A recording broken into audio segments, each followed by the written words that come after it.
आश्रमों में क्या चल रहा है। पुण्यात्माओं, बहुत सोच समझ के चलने की जरूरत है। हम कोई पागल नहीं है, हमने कोई करेला नहीं खा रखा है। हमें पूज्य गुरुदेव जी ने भक्ति मार्ग पे किस तरीके से चलना है जो निर्देशित किया है, हमें उसी तरीके से चलना होगा, अन्यथा हम भगत नहीं हैं, हम सतगुरु की शरण में नहीं हैं। परमेश्वर कहते हैं, ताते सतगुरु शरणा लीजे, कपट भाव जिन दूर करीजे। सतगुरु उसको अपनी शरण में लेता है, वो भगत सतगुरु की शरण में माना जाएगा जो अपने अंदर से छल कपट इन सब चीजों को बाहर निकाल फेंकेगा। तो बताइए, छल कपट तो आपके अंदर भरा पड़ा है। कैसे भरा पड़ा है? क्योंकि आप गुरुदेव जी के सत्संग रूपी आदेशों को ना मान के और एक 2 कौड़ी के जीव, स्टेट कोऑर्डिनेटर, जिला कोऑर्डिनेटर, फर्जी नामदान संचालक, गुरुजी के बेटा बेटी, आप उनके आदेशों पे चल रहे हैं, आप उनके मनमाने आदेशों की पालना कर रहे हैं और जरा भी विचार नहीं करते कि इन्होंने जो आदेश मुझे दिया है वो गुरुदेव के सत्संग रूपी आदेशों के अनुसार सही है या गलत है, और आंख बंद करके आप उसकी पालना कर देते हो, तो आपके अंदर ये छल कपट भरा हुआ है। आप अपने गुरु से छल कपट कर रहे हो। तो ऐसी आत्माएं परमेश्वर की इस वाणी के अनुसार उनकी शरण में नहीं हैं, नाम दीक्षा लेने के बावजूद भी, कि ताते सतगुरु शरणा लीजे। सतगुरु उसको अपनी शरण में लेता है, ताते सतगुरु शरणा लीजे, कपट भाव जिन दूर करीजे। इसीलिए आज संगत में भी अकाल मृत्यु का तांडव मचा हुआ है। इसी संदर्भ में दास के पास में बहुत सारी आत्माओं के फोन कॉल्स आए, मैसेज भी आते रहते हैं, और दास आपको बताना चाहेगा कि आज 30% भक्तों को छोड़ के, क्योंकि 30% आत्माएं पूरी संगत में से, 20 लाख की संगत में से 30% आज परमपिता परमेश्वर के सत्संगों को आधार बना के चलना शुरू हो चुकी हैं, जिन्हें सत्सेवकों की कैटेगरी में गिना जाता है। वो कोशिश करती हैं हर संभव परमेश्वर के सत्संगों का निष्कर्ष निकालने की, किसी भी आदेश को परमात्मा के सत्संगों से मिलान करके उस आदेश की पालना करने की। वो किसी भी फर्जी नामदान केंद्र पे ना ही तो जाते हैं, ना ही उनका उनसे कोई कनेक्शन शेष है। वो किसी भी फर्जी आश्रम में नहीं जाते, चाहे मुंडका हो, चाहे भिवानी हो, चाहे जींद हो, चाहे हिसार हो, चाहे रोहतक हो। वो किसी भी कुपात्र व्यक्ति को ज्योति पाठ दान का 1 नया रुपया नहीं देते, क्योंकि उन्हें परमेश्वर का लिखित संविधान अच्छे से पता है कि गुरु बिन माला फेरते, गुरु बिन देते दान, गुरु बिन दोनों निष्फल है, चाहे पूछो वेद पुराण। कि अगर मैंने कुपात्रों को दान धर्म दिया तो उसका उल्टा परिणाम मुझे स्वयं भी भोगना पड़ेगा, लेने वाले को तो समय आने पे भोगना ही भोगना पड़ेगा।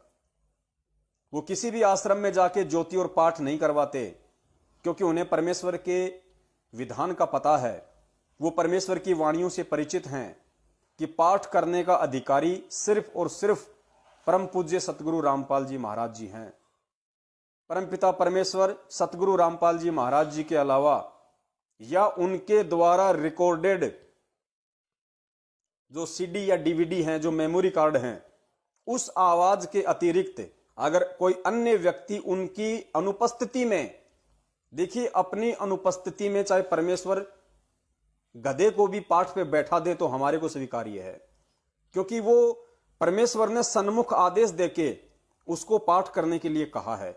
तो परमेश्वर की शब्द शक्ति से फिर वो जिस भी पाठ को करेगा, जिस भी पुस्तक को पढ़ेगा, चाहे वो गरीबदास जी महाराज जी की वाणी हो, चाहे वो कबीर साहिब जी की वाणी हो या अन्य कोई पुस्तक हो, वो जिस भी ग्रंथ का पठन पाठन करेगा, सतगुरुदेव जी के आदेश से उसके शब्द में ऑटोमेटिक शक्ति होगी, सामने वाले पे असर करेगा। लेकिन गुरुदेव की गैर हाजिरी में, जैसे आज वर्तमान का समय है, आज गुरुदेव हिसार जेल में है और बाहर उनके आदेशों की आड़ में मनमुखी रूप से जो जगह जगह पाठ प्रकाश किए जा रहे हैं, उन पाठ प्रकाश के करने से किसी को कोई लाभ नहीं होना है, क्योंकि परमेश्वर का आदेश नहीं है। और जब तक परमेश्वर का आदेश ना हो, अगर परमेश्वर उपस्थित नहीं है और यदि वो आदेश देते हैं तो उस समय भी परमेश्वर के द्वारा रिकॉर्डेड जो पाठ प्रकाश की वाणी है, जब तक उसको ना चलाया जाए, और कोई भी व्यक्ति उस पाठ प्रकाश की सीट पे बैठ के अगर अपने मुख से ग्रंथ साहिब का पठन पाठन करेगा तो पुण्यात्माओं आपको 0% लाभ भी नहीं मिलना, क्योंकि वो अनाधिकारी है, वो अधिकारी नहीं है। ये सारी बातें परमपिता परमेश्वर जी ने अपने सत्संगों में विस्तार से बताई हुई हैं। और भगत इन चीजों को नहीं समझ पाते हैं क्योंकि सत्संग सारे नहीं सुन पाते हैं। इसके लिए परमात्मा ने साध संगति को दूसरा माध्यम चुना था, इस ज्ञान को भगत समाज तक पहुंचाने के लिए। आश्रम में भी गुरुदेव जी के सत्संगों के बाद भगत भाई बहन आपस में बैठ के डिस्कस किया करते थे, गुरुदेव की महिमा का गुणगान किया करते थे, एक दूसरे नए पुराने भगत से सलाह मशवरा किया करते थे। उसको कहते हैं साध संगति, ग्रुप डिस्कशन।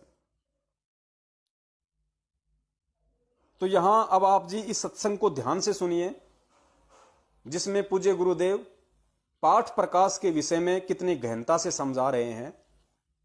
गुरुदेव कहते हैं यदि इन वाणियों को, यदि इस पाठ को मुझ रामपाल दास के अलावा यदि अन्य कोई व्यक्ति करेगा तो आपको लाभ नहीं मिलेगा।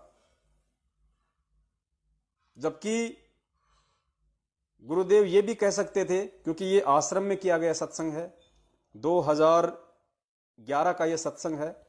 2011 में गुरुदेव अपनी तरफ से आदेश देके अपनी उपस्थिति में भक्तों को पाठ प्रकाश पे बैठाया करते थे। लेकिन उस समय गुरुजी उपस्थित थे और गुरुजी आदेश देके उन आत्माओं को पाठ प्रकाश पे बैठाया करते थे, इसलिए भक्तों को उस पाठ प्रकाश का लाभ मिलता था। लेकिन आज स्थिति बिल्कुल उल्टी है, विपरीत है। तो अंतर्यामी परमात्मा को पता था कि आने वाले समय में बरवाला कांड होगा, मैं कुछ समय के लिए मेरे बच्चों से दूर हो जाऊंगा। उस समय काल प्रेरणा से मेरे ही परिवार वाले, यही मैनेजमेंट वाले भगत समाज को उल्टा पाठ पढ़ाएंगे भक्ति का। तो उस समय उन आत्माओं को किस तरीके से सावधान रहना है, इसके लिए परमेश्वर ने अपने आश्रम में रहते सहते ही अपने सत्संगों के माध्यम से हमें सब कुछ समझाया। लेकिन हम अनाड़ी, हम मूर्ख, हम मंदबुद्धि परमेश्वर के उन सत्संगों को नहीं पकड़ पाए, उन संकेतों को हम नहीं समझ पाए कि परमेश्वर आने वाले समय के लिए किस प्रकार से हमें पहले ही तैयार करना चाहते हैं। तो देखिए पाठ प्रकाश के विषय में गुरु जी का ये सत्संग और क्या समझा रहे हैं परमात्मा।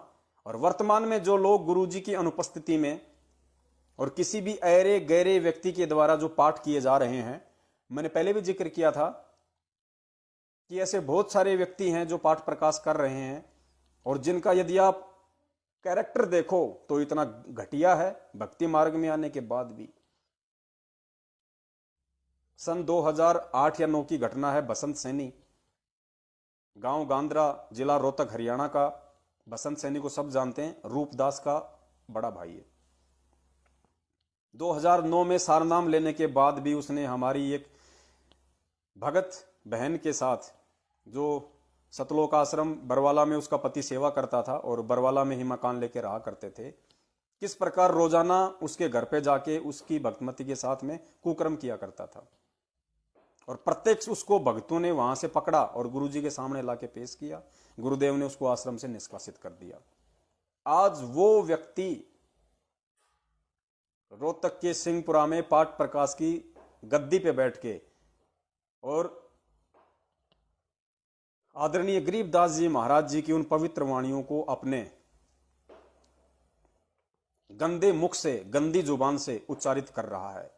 जबकि गुरुजी इस सत्संग में कितने प्रेम से हमें समझा रहे हैं, समझा चुके हैं कि बेटा ग्रंथ साहिब का जो ये पाठ है, जो वाणियां है, इन वाणियों का पाठ करने वाला भी उतना ही शुद्ध और पवित्र होना चाहिए जितना कि इस ग्रंथ को लिखने वाला है।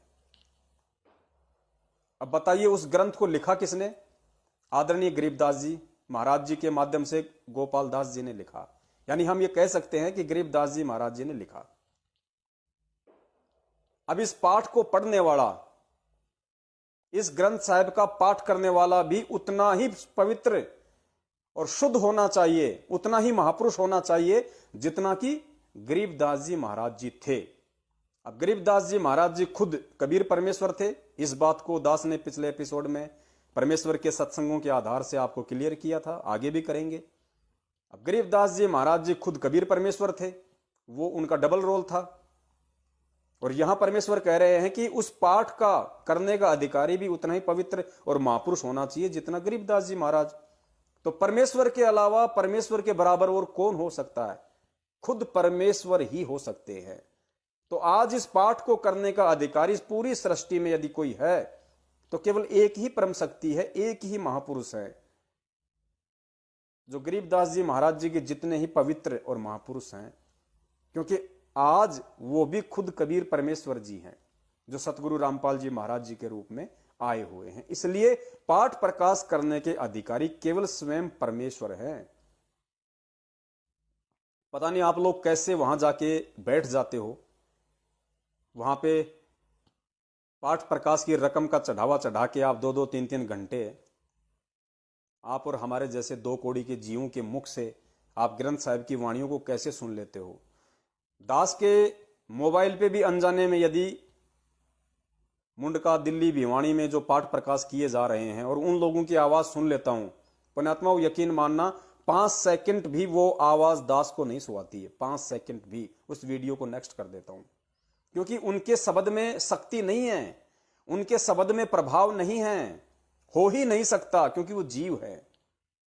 अब गुरुदेव कितने अच्छे तरीके से हमें समझा रहे हैं, और उसके बावजूद भी यदि किसी ने मूर्ख बनना है तो वो बने, उसकी फिर कोई दवा नहीं है सिवाय उन भक्तों की तरह दुख संकट और अकाल मौत का दर्द झेलने के, जो आज वर्तमान में झेल रहे हैं। सुनिए पूज्य गुरुदेव जी के मुख कमल से। थोड़ी सी वाणी सुना दूंगा, बहुत अच्छी लगा करेगी, क्योंकि ये तो अमृत वाणी है, आत्मा का आहार है। ये अलग से चार्ज करती है भगवान की जो सच्ची वाणी। जो आम कथाएं कीर्तन सुनते हैं उनसे कोई लाभ होने वाला आत्मा को नहीं है। ये तो मालिक की महिमा सीधी उस महापुरुष की बोली हुई है, जिसको भगवान आशीर्वाद देकर उसमें डाली थी गरीबदास में। और गरीबदास जी की वाणी अब दास पढ़ा रहा है, क्योंकि इसको पढ़ने वाला भी उतना ही पवित्र चाहिए जितना महापुरुष हो। पर देखिए कह रहे हैं ये आदरणीय गरीबदास जी महाराज जी की वाणी है, जो गुरु जी सत्संग में पढ़ा रहे हैं, जो ग्रंथ साहिब जिसका पाठ चल रहा है। तो पूज्य गुरुदेव कह रहे हैं कि ये तो उस महापुरुष की अमर वाणी थी, जिसको परमात्मा आके मिले, अपना आशीर्वाद दिया। और ये वाणी, इस वाणी का पाठ करने वाला भी उतना ही पवित्र महापुरुष चाहिए, तब आपको इन वाणियों का असर होगा। ध्यान से सुनना दोबारा। बोली हुई है जिसको भगवान आशीर्वाद, ये अलग से चार्ज करती है भगवान की जो सच्ची वाणी। तो आम कथाएं कीर्तन सुनते हैं उनसे कोई लाभ होने वाला आत्मा को नहीं है। ये तो मालिक की महिमा सीधी उस महापुरुष की बोली हुई है, जिसको भगवान आशीर्वाद देकर उसमें डाली थी गरीबदास में। उस महापुरुष की बोली हुई है, जिसको भगवान आशीर्वाद देकर उसमें डाली थी गरीबदास में। और गरीबदास जी की वाणी अब दास पढ़ा रहा है, क्योंकि इसको पढ़ने वाला भी उतना ही पवित्र चाहिए जितना महापुरुष हो। परमात्मा ने जिनको ज्ञान जी की वाणी अब दास पढ़ा रहा है, क्योंकि इसको पढ़ने वाला भी उतना ही पवित्र महापुरुष होना चाहिए जितना कि लिखने वाला। बताइए। जी की वाणी अब दास पढ़ा रहा है, क्योंकि इसको पढ़ने वाला भी उतना ही पवित्र चाहिए जितना महापुरुष हो। परमात्मा ने जिनको ज्ञान दिया था। तो जो इस दास के मुख से जो सुनोगे उसका असर न्यारा होगा।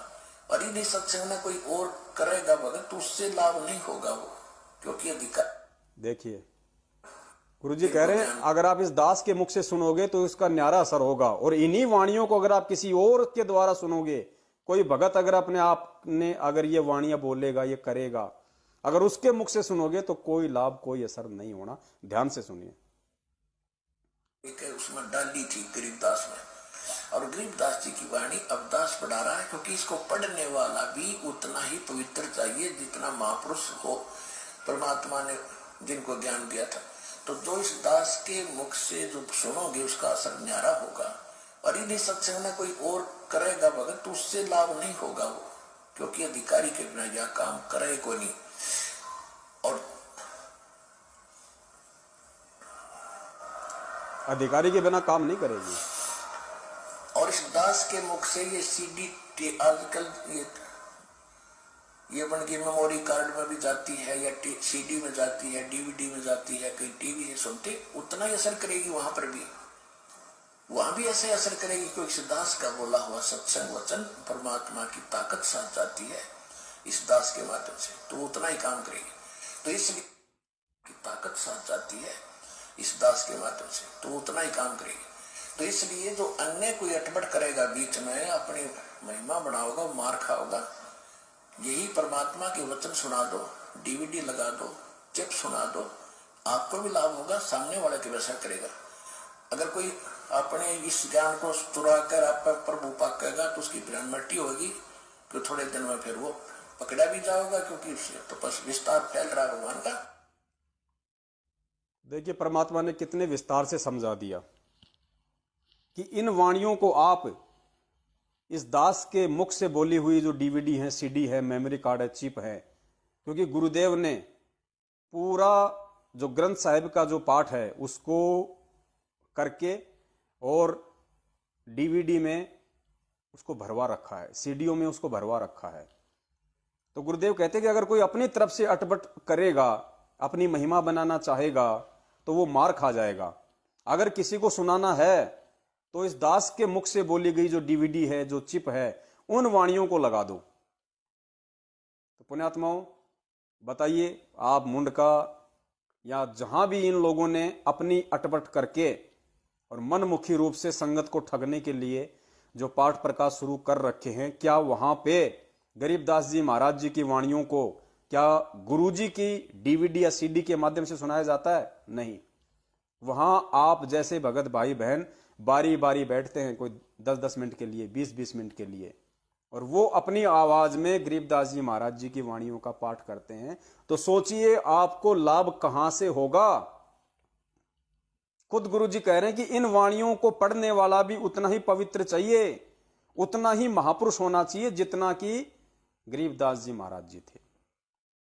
तो भगत समाज सन 2014 के बाद से जो दुखी है, जो परेशान है, भक्ति करते करते भी ठोकरें खा रहा है, आंखों के सामने अकाल मृत्यु हो रही है, उसका नतीजा यही है कि हम परमपिता परमेश्वर के सत्संग रूपी आदेशों को छोड़ के और किसी भी ऐरे गहरे व्यक्ति के कहने से, उनके परिवार वालों के कहने से, स्टेट कोऑर्डिनेटर के कहने से, नामदान संचालक के कहने से अपनी भक्ति क्रियाओं को अधिक महत्व दे रहे हैं, तो उसका लाभ बिल्कुल होना ही नहीं है।